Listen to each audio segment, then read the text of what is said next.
All right, first off, I want to give all honor and glory to Yahweh, by Hashem Yahushai, by Hashem Rakakadash. That's all honor and glory to the Most High God through His Son, who the world inwardly calls Jesus Christ, and of course the Holy Spirit, man. Right? I want to give a hearty shalom to the sincere Akwat and Akim that's out there doing everything they can to magnify the name of the Lord, right? Keeping the commandments, doing the work, abounding in the faith, man. You know, anything that you're doing to magnify the name of the Lord, man. Right. And of course, I want to give double honor to the elect elders that's been pushing this word of sincerity and faith for many years, man. Right. So what I want to go into today, what the Spirit put on me to go into today, is try to go into the Revelation 6 breakdown, man. Right. So Lord willing, through the Spirit and power of Yahweh Bashim Yahushua, we'll be able to break it down, man, and somebody get edified from it, man. So let's get to it. Right. So the book of Revelation, chapter 6 and verse 1. And I saw when the Lamb opened one of the seals, and I heard, as it were the noise of thunder, and the four beasts saying, "Come and see." So it says, and I saw when the Lamb opened one of the seals, man. So who is the Lamb? What is the Lamb that opened one of the seals, right? Let's get a precept on that.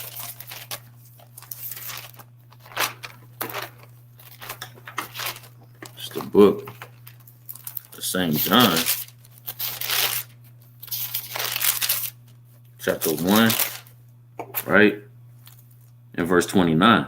The next day, John said, Yahushua coming unto him and saith, Behold, the Lamb of Yahweh, which taketh away the sins from the world.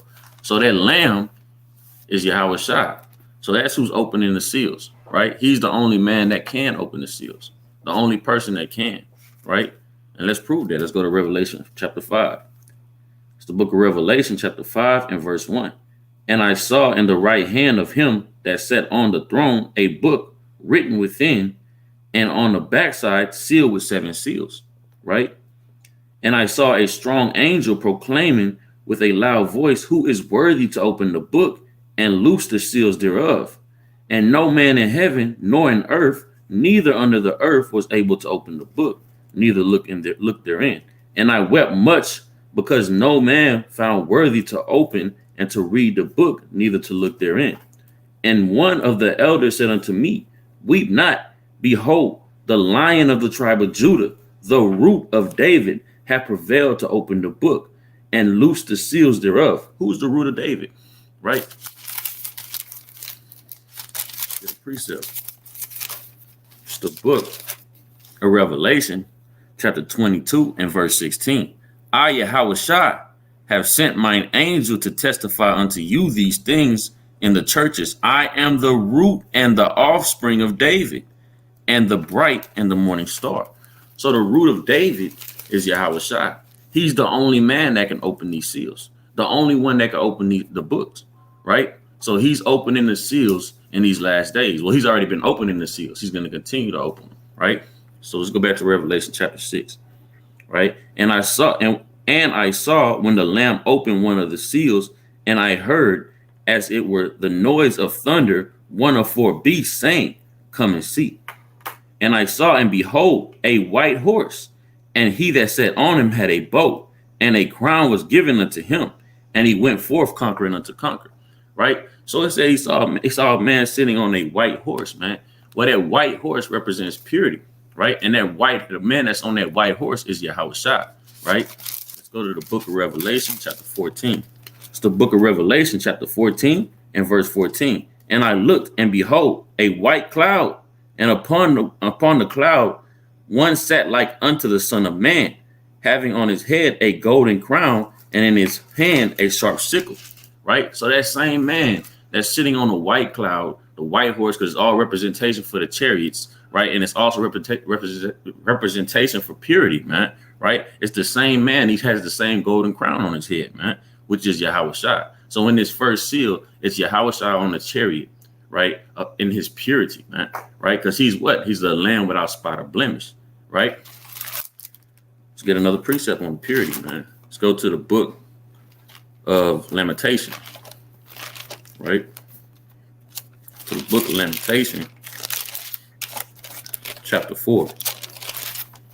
It's the book of Lamentation, chapter 4 and verse 7. Her Nazarites were purer than snow, They were whiter than milk. They were more ruddy in body than rubies. Their polishing was as sapphire. They were whiter than milk. They were pure as snow, purer than snow, right? So that's saying what? That they were pure. I mean, so like, let me read that again. Her Nazarites were purer than snow. They were whiter than milk. So that white represents their purity, man, right? Let's get another precept on it. So to the book of Psalms. It's the book of Psalms, chapter 51 and verse 7. Purge me with hyssop and I shall be clean.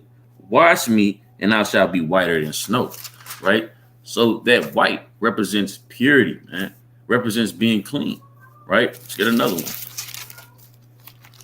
It's the book of Isaiah, chapter 1 and verse 16. Wash you, make you clean, put away the evil of your doings from before mine eyes. Cease to do evil, learn to do well, seek judgment, relieve the oppressed, judge the fatherless, plead the widow. Come now and let us reason together, saith Yahweh. Though your sins be as scarlet, they shall be as white as snow. Though they be red like crimson, they shall be as wool, right? And we know wool is white, right? So that purity, being cleansed, that's the representation of being white as snow, man, right? Let's get one more. It's the book of Ecclesiastes.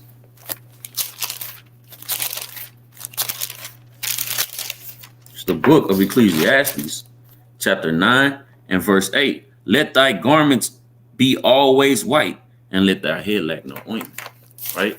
So that whiteness represents purity, right? So it says, and I saw and behold a white horse, right? That's that chariot, right? But it's representing his purity, right? Because Yahweh is pure, right? And he sat on him and had a bow, and a crown was given unto him, and he went forth conquering unto conquer, right? The main thing that Yahweh conquered at this time was death, man.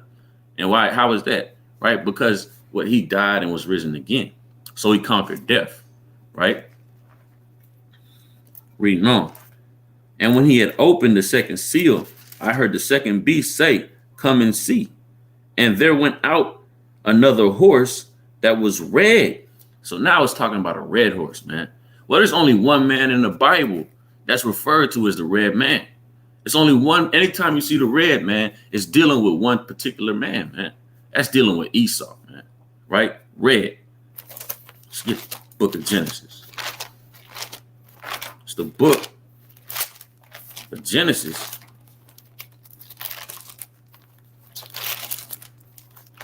Right? Like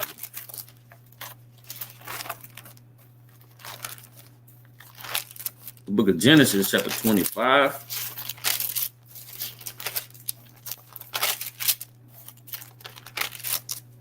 In verse 25.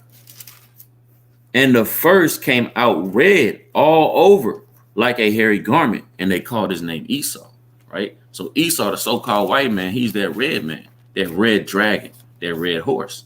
Anything to do with red is going to represent Esau, man, right? Let's go back to the book of Genesis, chapter 6 and verse 4. And there went out another horse that was red, and power was given to him that sat thereon to take peace from the earth, and that they should kill one another. And there was given unto him a great sword. And it was given unto him a great sword, man. What was Esau's damn birthright, man? I mean, blessing, man. Right? What was Esau's damn blessing?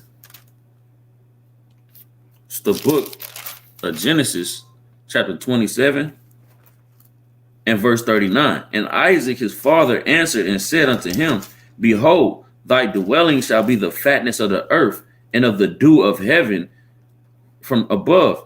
And by thy sword shalt thou live, and shalt serve thy brother. And it shall come to pass, when thou shalt have dominion, thou shalt break the yoke off his neck. But what? It was prophesied that Esau should live by that sword, man. Right? And it also said what? Let's go back. And there went out another horse that was red, and power was given him that he sat thereon to take peace from the earth. And power was given him, right? Let's go to the book of Job, man.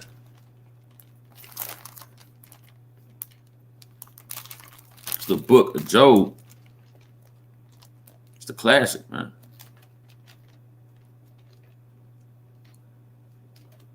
The book of Job, chapter 9 and verse 24, right? The earth is given into the hand of the wicked. He covered the faces of the judges thereof. If not, where and who is he? The earth is given into the hand of the wicked, right? It said power was given unto him, right? He was given into the power. He was given that power of the earth. He was given the earth, man, right? And we know that. Let's get another precept. Yeah, he's the wicked, man. It's the book of Malachi.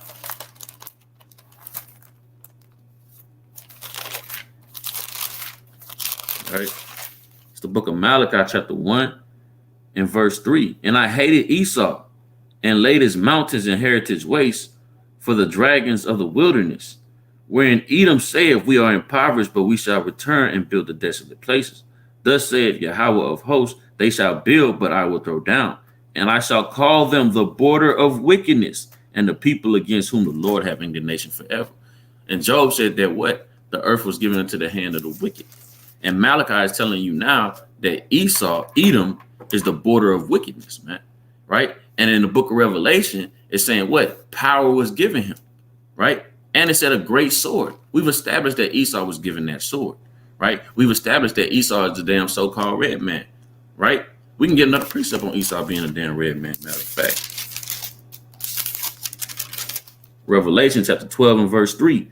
And there appeared another wonder in heaven, and behold, a great red dragon, having 7 heads and 10 horns, and 7 crowns upon his head. Right? That's Esau, man. Playing upon tables, man. That's Esau, the damn so-called white man. Right? It's another precept. Said that, let me go back to Revelation. It's a lot. Revelation chapter 6 and verse 4. And there went out another horse that was red, and the power was given him that sat thereon to take peace from the earth, right? The power was given him to take peace from the earth, man, right? Has there not been wars since Esau, the so-called white man, has literally went into power, right? It's wars everywhere, continuous wars, non-stop wars, man, right? He is the wicked, man, right? Let's get the book of Revelation, chapter 11 and verse 18.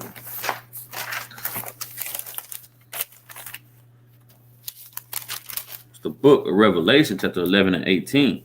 And the nations were angry, and thy wrath is come, and the time of the dead, that they should be judged. And thou shouldest give reward unto thy servants, the prophets, and to the saints, and to them that fear thy name, small and great, and shouldest destroy them which destroy the earth, man. If you destroying the earth, then you're taking peace from the earth, man. And we know that Esau destroys the earth with his factories, with his pollution, right? With his damn GMO seeds.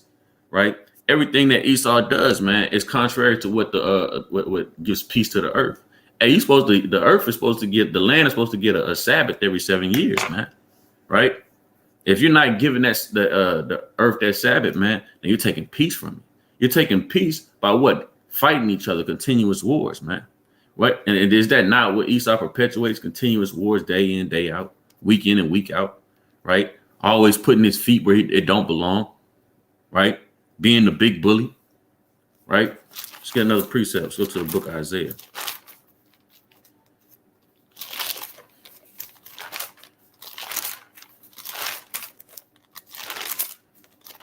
It's the book of Isaiah, chapter 24 and verse 5. The earth also is defiled under the inhabitants thereof, because they have transgressed the laws, changed the ordinances, and broken the everlasting covenant, right? It says the earth also is defiled under the inhabitants thereof, man, right? And it's Esau in charge right now, man. And the earth is defiled under Esau, man, right? Another precept. The book of Proverbs,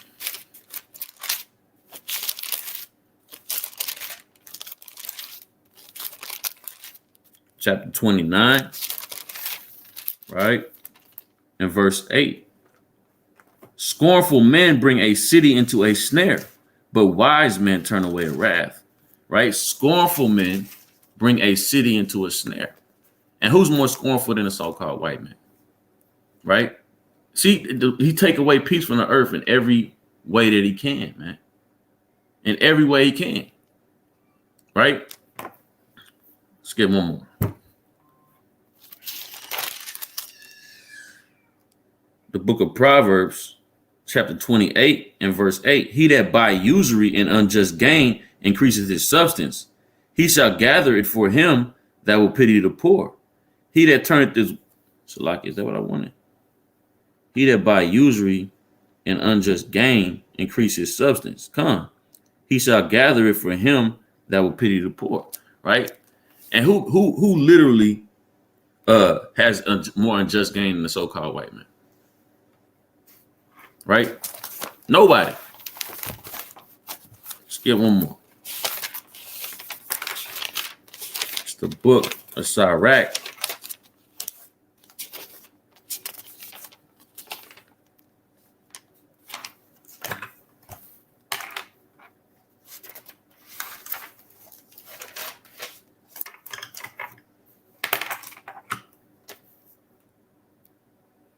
The book of Sirach, chapter 10 and verse 8. Because of unrighteous dealings and injuries and riches gotten by deceit, the kingdom is translated from one man to another, man. Right? And who do you know that has done more unrighteous dealings? Who do you know that have gotten more riches by deceit, man? Right? All these are forms of taking peace from the earth, man. Right? If you're dealing unrighteously, are not all the other inhabitants that they're dealing unrighteously with, are they not going to be upset with you, hating you, wanting to war with you, man? Right? If you're dealing righteously, then everybody will be at peace. Nobody will have a issue with you. But when you deal unrighteously and get riches by deceit, now everybody hates you. They kind of side-eyeing you. They talking with each other how they can jump you and take you down. And that's what everybody's doing with America right now. They kind of talking with each other, trying to figure out, hey, how we going to take them down? We're going to take them down, right? They've been dealing unrighteously with us too long. They're ready to cut them out the land of the living. And they're going to literally blow this place off the face of the earth, man, right? Because of their unrighteous dealings, because of the riches they've gotten by deceit, man, right? Let's go back to it.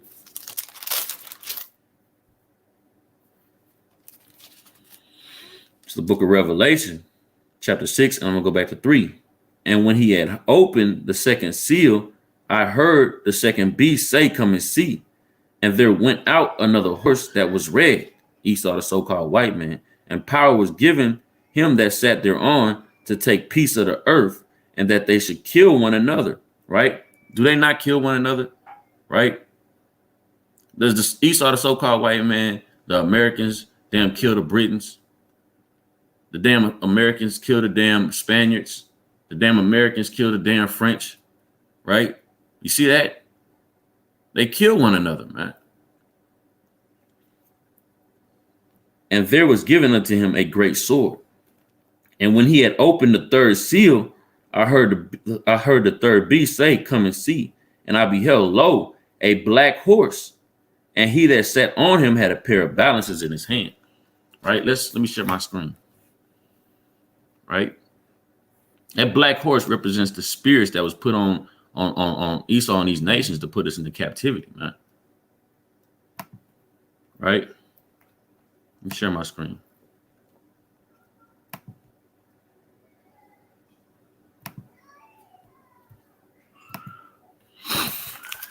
Like it, bear with me. But well, everybody can see the screen.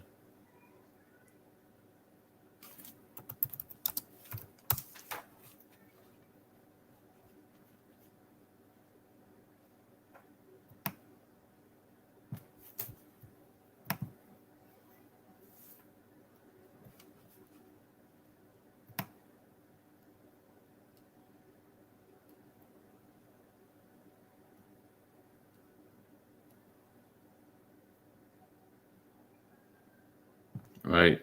So when you go to this word, pair of balances.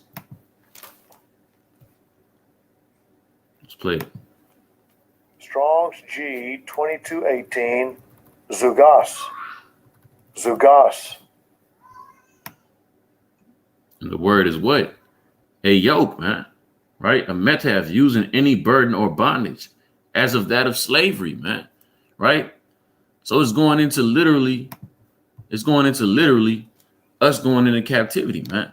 The spirit that was put on these devils to put us into captivity. Right? That's what it's going into. Salakia. Let's go to the book of Zechariah.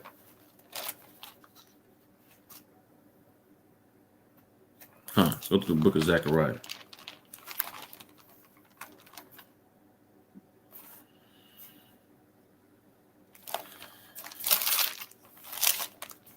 Chapter 6 and verse 1. And I turned and lifted up mine eyes and looked, and behold, there came forth chariots out between two mountains, and the mountains were between mountains of brass.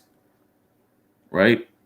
And the first chariot was a red horse, and in the second were chariots a black horse, and the third chariot white horse, and the fourth chariot grizzled and bay horses. All these horses have different lots, man. Right? And these the black horse is the same black horse that you deal with in Revelation. Right?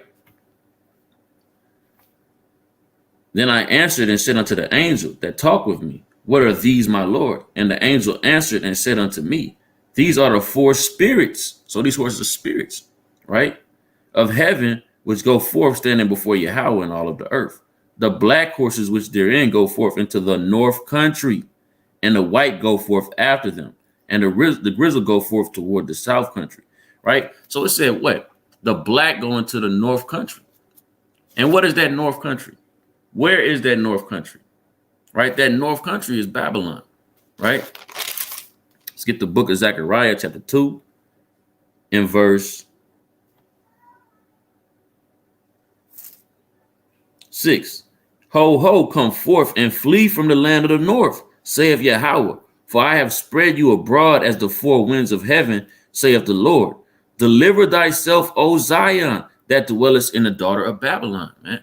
So that north country is literally the daughter of Babylon. And it said that these black horses, which is the black spirits, which are the spirits, right, that come with these balances, right, these yokes, this bondage, right, are going into the north country, right? What happened in that time? The so-called blacks, Hispanics, and Native Americans went into captivity, right? And they said, what comes after this? The white horse. We understand that the white horses are what? Salvational horses, right? Salvational spirits. But first, what? The so-called blacks, Hispanics, and Native Americans had to see that captivity first, man. Right? So let's go back to Revelation. And when he opened the third seal, I heard a third beast say, come and see, and I beheld low black horses, which we've established are spirits, man. Right? These spirits that are being put upon men, right, are enemies to put us into captivity, right? And he sat on him and had a pair of balances in his hand. And we understood it. We proved that those balances are going into a yoke for slavery, right, through the word. And I heard a voice in the midst of the four beasts say, measure of wheat for a penny, and measure barley for a penny, and see thou hurt not the oil and the wine. So it's commanding their spirits what? Wheat for a penny and barley for a penny. Wheat and barley are the main things you use to do what? Make bread, right? And bread is what? Understanding. When you eat the bread, you get understanding. So it's saying understanding will be cheap, right? And he see thou hurt not the oil and the wine. Now we understand that what? That oil and that wine is literally what? The wisdom and understanding. So although they were able to put us into captivity, they were not allowed or able to strip that wisdom and understanding completely from us. It was still going to be deep down inside of us that we could be awakened in due time, right? Let's get a precept, right? The book of 1 John.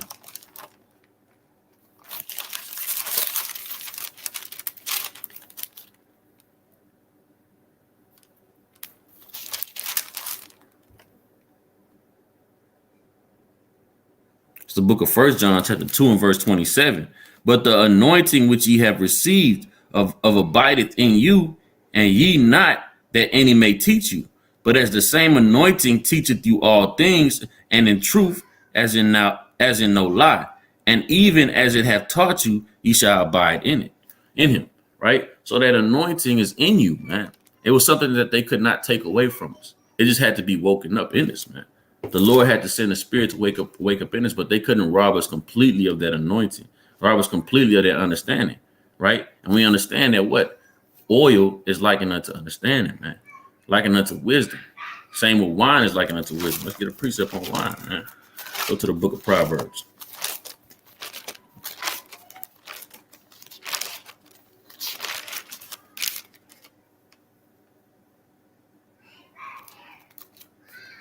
The book of Proverbs,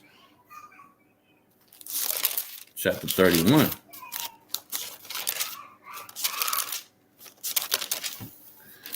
The words of King Lemuel, the prophecy that his mother taught him. Salakia, 31:4. Is it not for kings, O Lemuel? Is it not for kings to drink wine, nor for princes strong drink?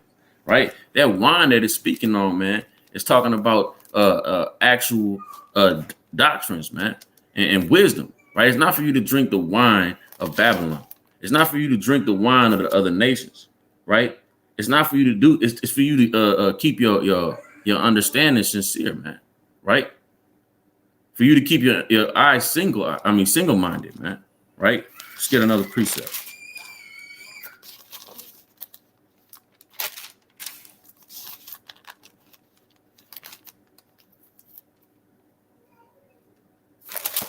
Book of Revelation,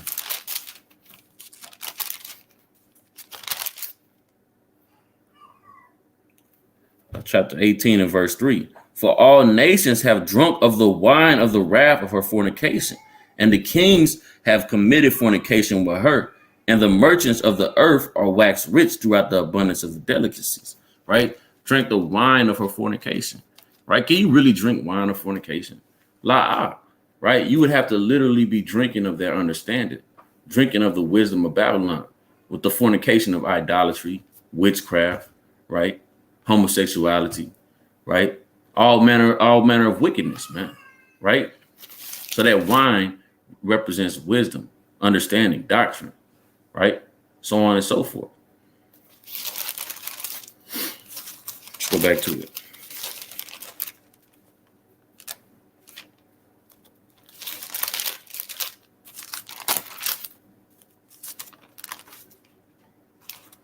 It's the book of Revelation, chapter 6 and verse 6. And I heard a voice in the midst of 4 beasts say, a measure of wheat for a penny, 3 measures of barley for a penny, and see thou hurt not the oil and the wine. And when he opened the 4th seal, I heard the voice of the 4th beast say, come and see. And I looked, and behold, a pale horse, and his name that sat on him was Death, and Hell followed with him. And power was given unto him over the 4th part of the earth, to kill with the sword, and with hunger, and with death, and with the beasts of the earth. Right? So it says what? That pale is destruction, right? And it says the power was given unto him over the 4th part, right?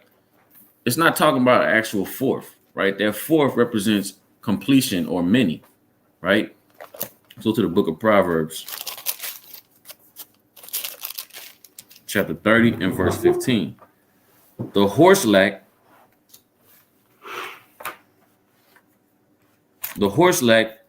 crying, give, give, give. There are 3 things that are never satisfied. Yeah, 4 things say not is enough, right? So 4 is emphasis, or a little more over emphasis, right? Extra, whatever you want to call it, right? It's the book of Proverbs, chapter 30 and verse 21.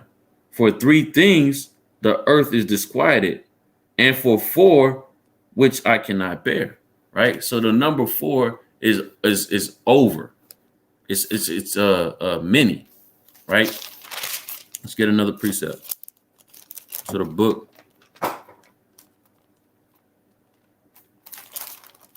Salakia. To the book of Amos.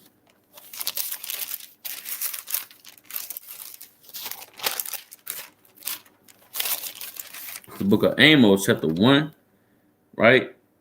In verse 9. Thus saith Yahweh, for 3 transgressions of Tyrus and for 4. Now, did Tyrus literally only commit 3 transgressions and 4?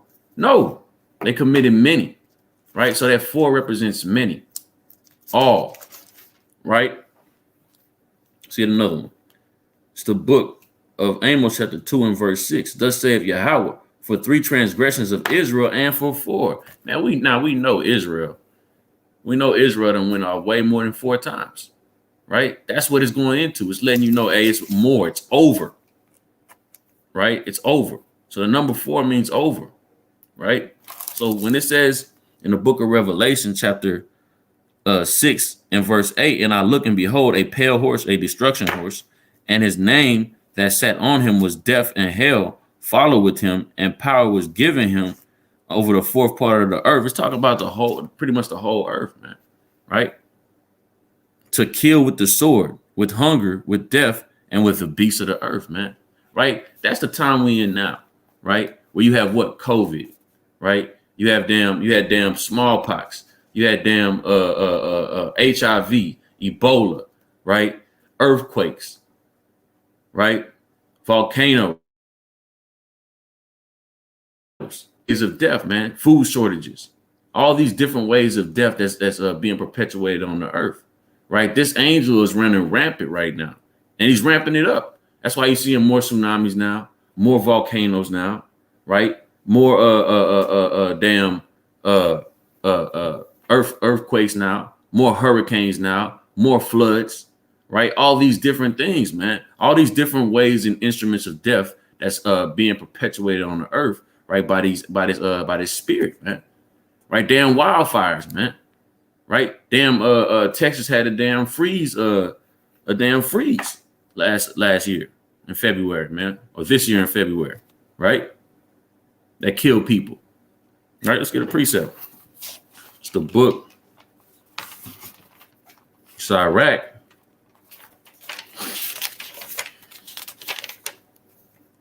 chapter 39 in verse 28. There be spirits that are created for vengeance, which in their fury lay on sore strokes. In the time of destruction, they pour out their force and appease the wrath of him that made them. Fire and hail and famine and death, and all these were created for vengeance, man. Right? So that's going into that pale horse, that spirit, right? That was given death and hell that followed him. Because we know what? Death and hell is synonymous, right? All right. Let's read it again.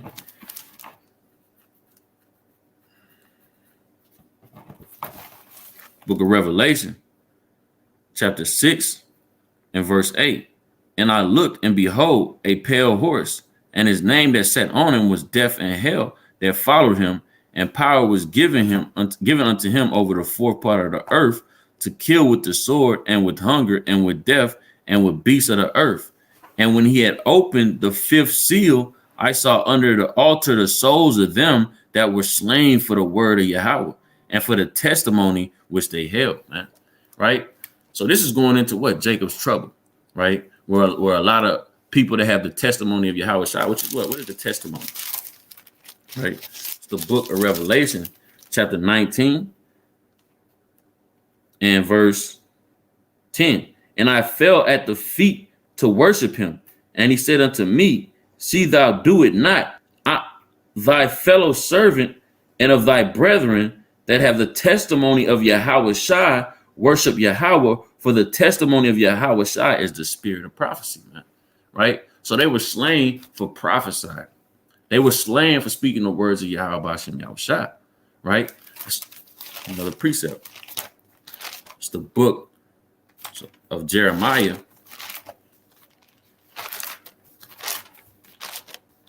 chapter 30 and verse 7. And it reads, alas, for that day is great, so that none is like it. It is even the time of Jacob's trouble. but he shall be saved out of it. Right.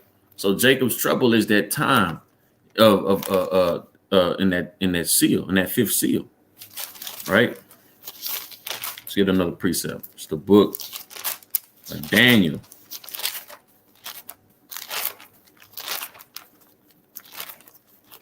Like you. Book of Daniel, chapter 9, and verse 27. And he shall confirm the covenant with many for 1 week. And in the midst of the week, he shall cause the sacrifice and oblation to cease from the sacrifice and oblation to cease from the overspreading of the abomination. He shall make it desolate, even until the consumption, and determine that he shall be poured upon the desolate. Right? The abomination and desolation is going into the temple.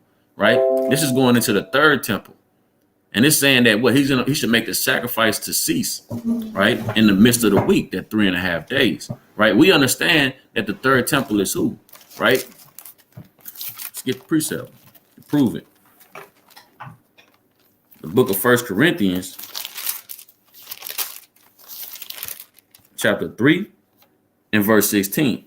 Know ye not that ye are the temple of Yahweh, and that the spirit of Yahweh dwelleth in you? If any man defile the temple of Yahweh, him shall Yahweh destroy, for the temple of Yahweh is holy, which temple ye are. So we are that third temple, right? And it's saying that what? He's going to cause the sacrifice and oblation to cease in this third temple in the midst of the week, which is going into what? Jacob's trouble, which is going into that fifth seal, right? What sacrifices is he going to cause to cease? Because I know you got people saying, we don't sacrifice now. No, we do sacrifice now, man. We do sacrifice now, right? Let's get the book. Hebrews, right? It's the book of Hebrews.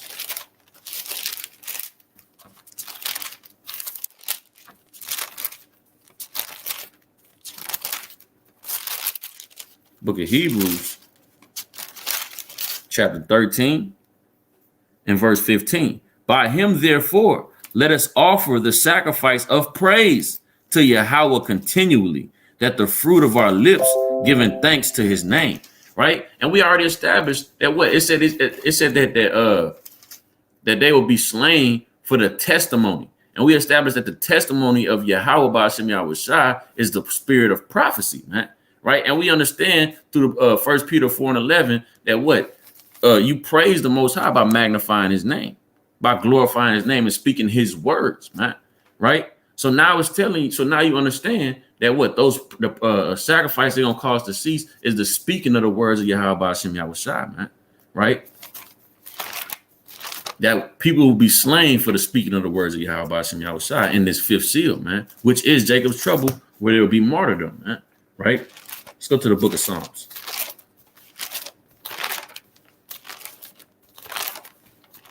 Right, the book of Psalms, chapter 54 and verse 6. I will freely sacrifice unto thee. I will praise thy name, O Yahweh, for it is good. Right? So that sacrifice is the praise of the name of Yahweh Ba'ashem Yahushua. Right? Let's get another one. The book of Psalms, chapter 107 and verse 22. And let them sacrifice the sacrifices of thanksgiving and declare his works with rejoicing. Right? So we do sacrifice, man. And we are that third temple. And it says that he's going to make it desolate. Right? And he's going to cause the sacrifice to cease.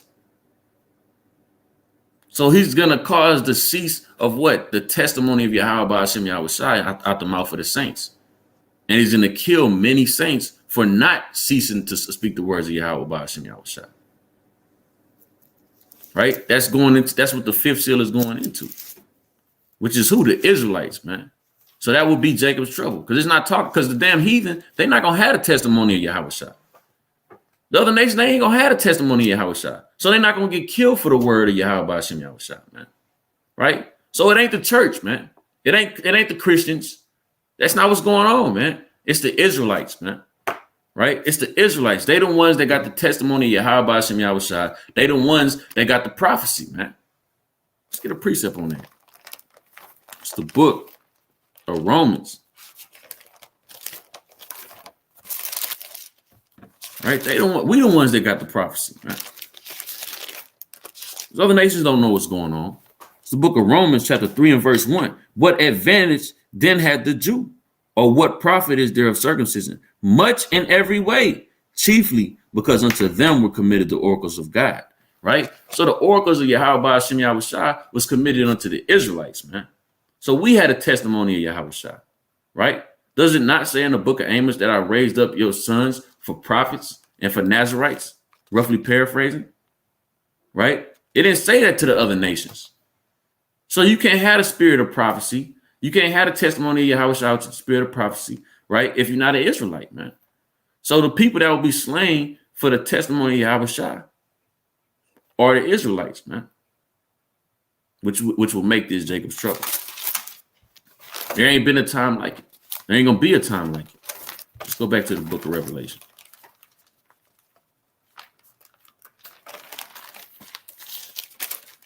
It's the book of Revelation, chapter 6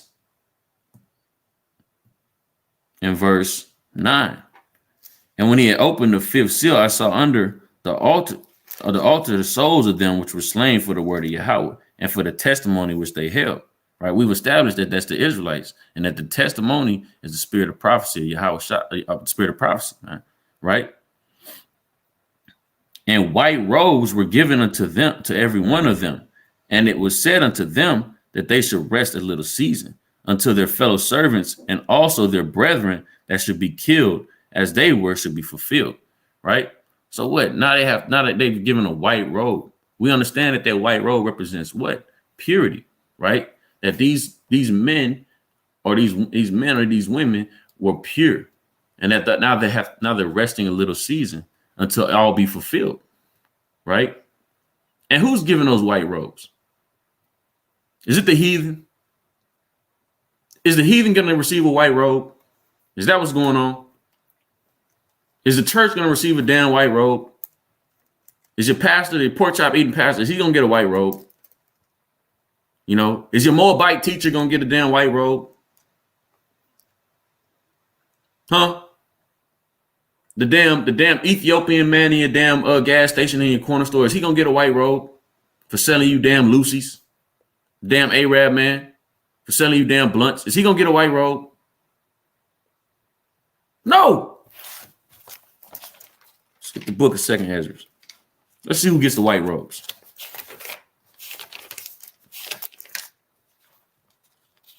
The book of 2nd Ezra, chapter 2 and verse 39, which are departed from the shadow of the world and have received glorious garments of Yahweh. Take thy number, O Zion, and shut up those of thine that are clothed in white, which have fulfilled the law of Yahweh. Straight like that, man. O Zion, which are clothed in white, man. So Zion is going to get that white robe. So these people that were slain for the testimony for the word of Yahweh and the testimony which they held are Israelites, man. So this is going into Jacob's trouble, man. Right? Reading on. And I beheld, and he had opened the 6th seal, and lo, there was a great earthquake, and the sun became black as sackcloth, and the hair of the moon became as blood. Right? There was a great earthquake. Right? Is it going to be an actual earthquake? No. That's going into the missiles hitting, man. This is going to the 6th seal is going into World War III. Right? The missiles are now beginning to hit. The sun being blackened. Let's get a precept.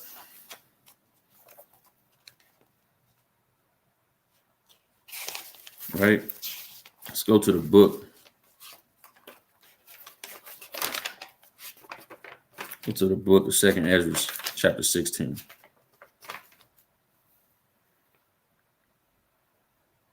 The book, 2nd Ezra, chapter 16, in verse.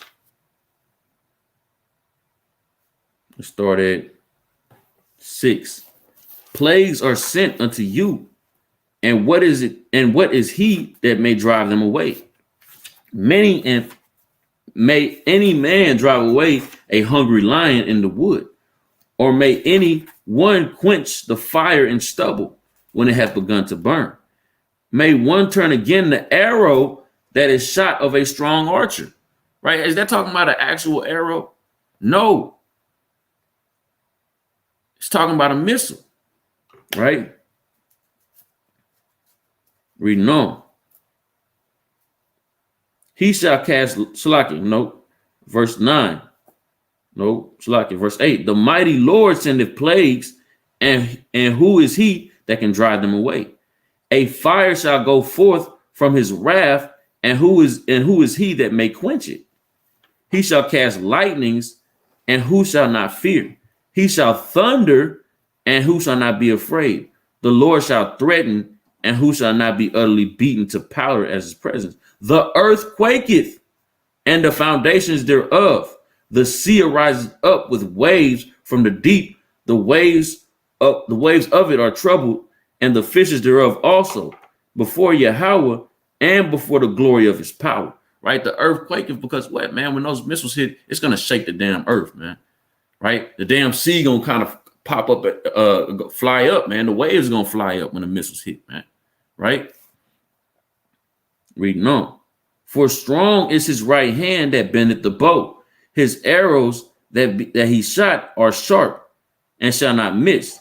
When they begin to be shot into the ends of the world, behold, the plagues are sent and shall not return again until they come upon the earth. Right? So these plagues that it's going into is talking about literally the destruction of the earth through World War III, man. Right? Through these missiles. Right? That's what it's going into. Right? Salakia. Let's go back to Revelation. It's the book of Revelation, chapter 6, in verse 12. And I beheld, and he opened the sixth seal, and lo, there was a great earthquake, those missiles hidden, and the sun became black as sackcloth of hair, and the moon became as blood. Right? And there's another precept is that, man. The moon becoming as blood, man. Right? The book of Joel.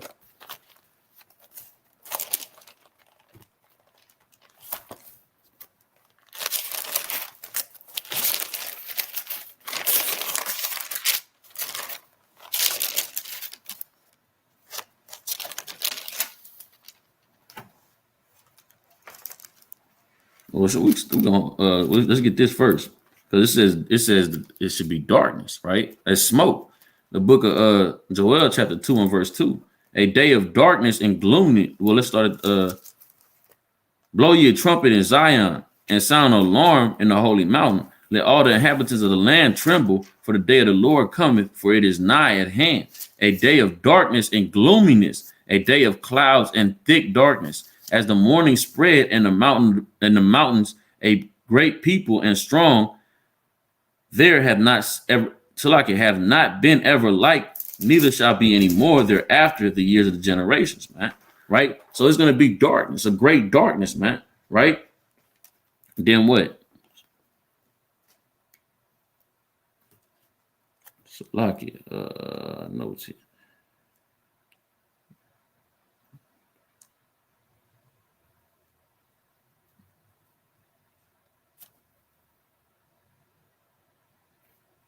I'm reading over it. I know it's here. Salakia, bear with me. I'm gonna find this precept. I know it's here in Joel.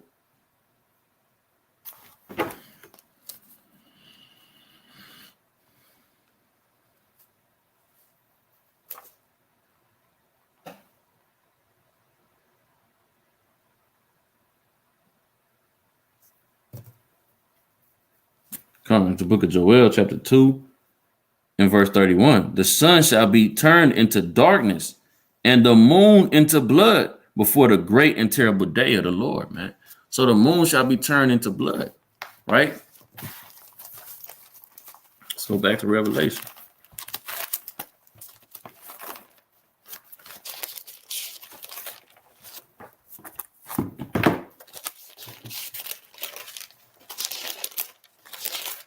In fact, I think I got one more precept on that. It's a lot here. Let's go to Isaiah.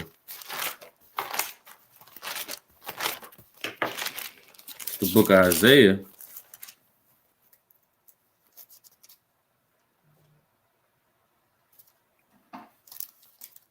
Come on, Shalaki, we're going to go back. Not yet. It's the book of Revelation, chapter 6, and verse 13. And the stars of heaven fell onto the earth, even as a fig tree casts her untimely figs when she is shaken of a mighty wind. So it says the stars of heaven fall down to the earth, right? It's not talking about the physical stars in the damn sky kind of fall down, man. Once again, that's going into the missiles and the bombs that's going to hit this place, man, right? Let's go to the book of Matthew. Book of Matthew, chapter 24. It's the book of Matthew, chapter 24, and verse 29. Immediately after the tribulation of those days, which is what? Jacob's trouble, right? The sun shall be darkened, and the moon shall not give her light, and the stars shall fall from heaven, and the powers of the heavens shall be shaken, right? That's going into the missiles that's going to hit immediately after Jacob's trouble. World War III is going to commence, man, right?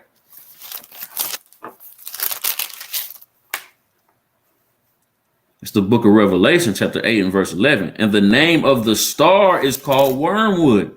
And the third part of the waters became wormwood, and many men died from the waters because they were made bitter. Right? Can a star literally make something bitter? Right? No, the destruction is bitter. The destruction that's going to come from these missiles and from these bombs are going to be bitter.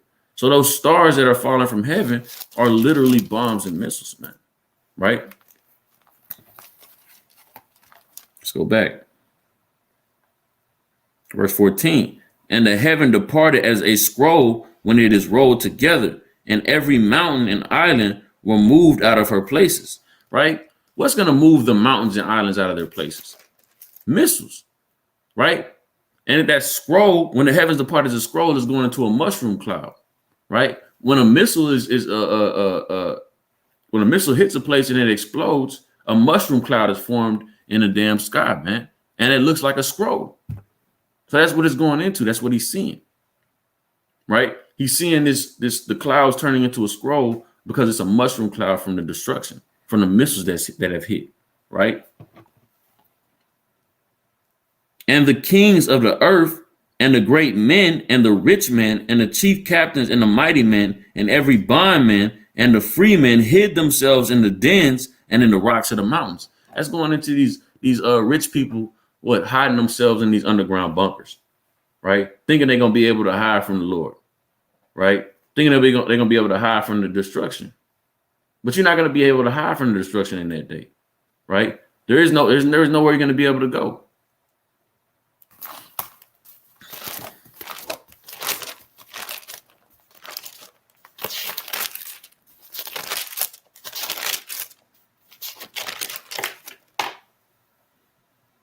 It's a book. Shalakia.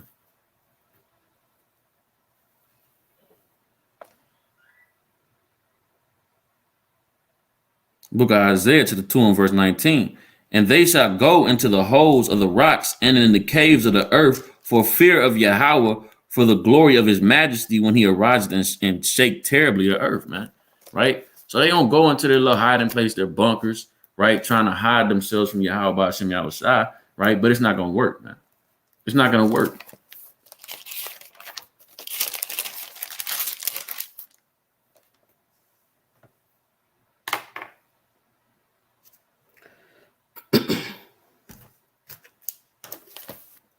All right.